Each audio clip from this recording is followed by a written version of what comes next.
Hi friends, welcome to Jo's kitchen. நீங்கள் இன்னும் நம்ம ஜோஸ் கிச்சன் சேனலை சப்ஸ்கிரைப் பண்ணலையா?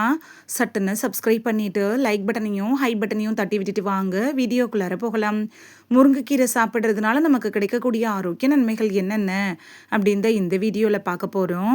ஸோ வீடியோவை ஸ்கிப் பண்ணாமல் பாருங்கள் ஃப்ரெண்ட்ஸ். முருங்கைக்கீரை அப்படிங்கிறதுல நிறைய அற்புத நன்மைகள் இருக்குது அப்படிங்கிறது நம்ம எல்லாருக்குமே தெரியும். ஆனாலும் நம்ம இதை அடிக்கடி சாப்பிட்றதில்ல. இந்த வீடியோவில் நம்ம முருங்கைக்கீரையினுடைய அற்புதங்கள் பற்றி பார்க்க போகிறோம்ல.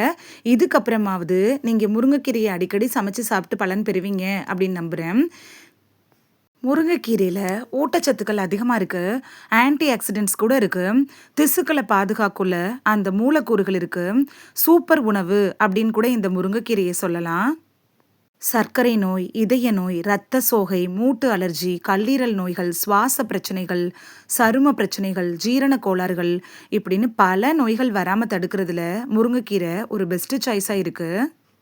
இந்த முருங்கைக்கீரையில் விட்டமின்கள், மினரல்கள், அமினோ அமிலங்கள் இது மாதிரியான ஊட்டச்சத்துக்களும், vitamin A, vitamin C, vitamin E, calcium, potassium, புரதம் அப்படின்னு நம்ம உடம்புக்கு தேவையான எல்லா ஊட்டச்சத்துக்களும் இருக்குது. சரி வாங்க, முருங்கைக்கீரை என்னென்ன நோய்களுக்கு எல்லாம் மருந்தாக பயன்படுது அப்படின்னு பார்த்துட்டு வந்துடலாம். ரத்த சர்க்கரையை கட்டுக்குள் வைக்கிறதுல முருங்கைக்கீரை எப்படி பயன்படுது அப்படின்னு பார்க்கலாம். நீரிழிவு நோயை கட்டுக்குள் வைக்கணும் அப்படின்னு நினச்சிங்கன்னா முருங்கைக்கீரையை தினைக்கும் உங்களோட உணவில் சேர்த்துக்கிறது நல்லது. அப்படி முருங்கைக்கீரை உங்களுக்கு ஃப்ரெஷ்ஷாக கிடைக்காதுன்னா முருங்கை இலை பவுடரை கூட நீங்கள் யூஸ் பண்ணிக்கலாம். இது என்ன பண்ணுன்னா உங்கள் உடம்புல இருக்கக்கூடிய கொழுப்புகள், குளுக்கோஸ் அளவை குறைக்கிறதுல முக்கிய பங்கு வகிக்குது அப்படின்னு கூட சொல்லலாம். ஆக்சிஜனேற்ற அழுத்தத்தை கூட ஒழுங்குபடுத்துது.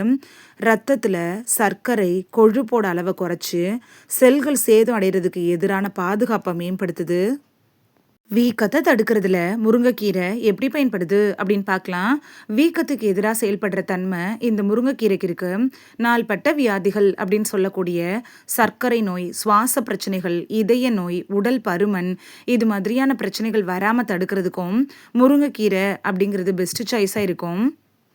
முருங்கைக்கீரை இருக்குல்ல, இது உடல் வீக்கம் ஏற்படுறதுக்கு காரணமான என்சைம்கள், புரோட்டீன்கள் எல்லாம் ஒடுக்கி வீக்கத்தை குறைக்குது. முருங்கை இலையை ஜூஸ் செஞ்சு குடிக்கிறப்ப செல்களோட வீக்கத்தை அதை குறிப்பிடத்தக்க அளவு குறைச்சிரும். இதயத்தை ஆரோக்கியமாக வச்சுருக்கிறதுல முருங்கைக்கீரை எப்படி பயன்படுது அப்படின்னு பார்க்கலாம். இந்த முருங்கைக்கீரையில் நம்மளோட இதயத்தோட ஆரோக்கியத்தை பராமரிக்கிறதுக்கான நிறைய நன்மைகள் இருக்குது. குறிப்பாக ரத்தத்தில் கொழுப்போட அளவை கட்டுப்படுத்தி இதய தமனிகளில் கொழுப்பு படலம் உருவாகிறத தடுக்குது. நீங்கள் கெட்ட கொழுப்பை குறைக்கணும் அப்படின்னு நினச்சாலும், இதய நோய் வராமல் தடுக்கணும் அப்படின்னு நினச்சாலும் நீங்கள் முருங்கைக்கீரைகள் எடுத்துக்கிறது உங்களுக்கு பெஸ்ட்டு சாய்ஸாக இருக்கும். மூளையினுடைய ஆரோக்கியத்தை மேம்படுத்துறதுல முருங்கைக்கீரை எப்படி பயன்படுது அப்படின்னு பார்க்கலாம். முருங்கைக்கீரை இருக்குல்ல, இது மூளையோட ஆரோக்கியத்துக்கு உதவுறதோட அறிவாற்றலை கூட மேம்படுத்துது. ஏன்னா இதில் இருக்கக்கூடிய ஆன்டி ஆக்சிடென்ட்டுகள் இருக்குல்ல, இது மூளை நரம்புகளை தூண்டக்கூடிய மூலக்கூறுகளை தன்னுள்ள வச்சிருக்குது. குழந்தைகளுக்கெல்லாம் தினசரி நீங்கள் முருங்கைக்கீரை கொடுக்குறப்ப அவங்களுடைய அறிவாற்றல் மேம்படும்.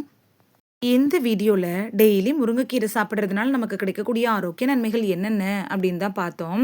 இனி மிஸ் பண்ணாமல் முருங்கைக்கீரையை பறித்து கழுவி இப்போ சமைச்சு சாப்பிட்டு பலன் பெறுவீங்க அப்படின்னு நம்புகிறேன். இது உங்களுக்கு ரொம்ப யூஸ்ஃபுல்லாக இருந்திருக்கும் அப்படின்னு நம்புகிறேன். இந்த வீடியோ உங்களுக்கு பிடிச்சிருந்துச்சுன்னா லைக் பட்டனையும் ஹை பட்டனையும் தட்டி விடுங்க. இது உங்கள் ஃப்ரெண்ட்ஸுக்கு பயன்படணும் அப்படின்னு நினச்சிங்கன்னா ஷேர் பண்ணி விடுங்க. நிறைய பேர் சப்ஸ்கிரைப் பண்ணாமல் பார்க்குறீங்க ஃப்ரெண்ட்ஸ். நீங்களும் சப்ஸ்கிரைப் பண்ணிவிட்டு பார்த்தா நமக்கு பவர் கிடைக்கும். நீங்கள் சப்ஸ்கிரைப் பண்ணிவிட்டு பார்க்குறது இது மாதிரியான வீடியோக்கள் தொடர்ந்து போடுறதுக்கு எங்களை மோட்டிவேட் செய்கிற விதமாக அமையும் ஃப்ரெண்ட்ஸ். சப்ஸ்கிரைப் பண்ணுறதோடு மட்டும் இல்லாமல் பக்கத்தில் இருக்க பெல் ஐக்கானை கிளிக் பண்ணி ஆளுங்கிற ஆப்ஷனை கிளிக் பண்ணி வச்சிட்டிங்கன்னா நாங்கள் வீடியோ போட்ட உடனே நோட்டிஃபிகேஷன் உங்கள் செல்ஃபோனை வந்தடையும். நாளைக்கு வேறொரு ஆரோக்கியமான பதிவில் சந்திக்கலாம். Thank you, by.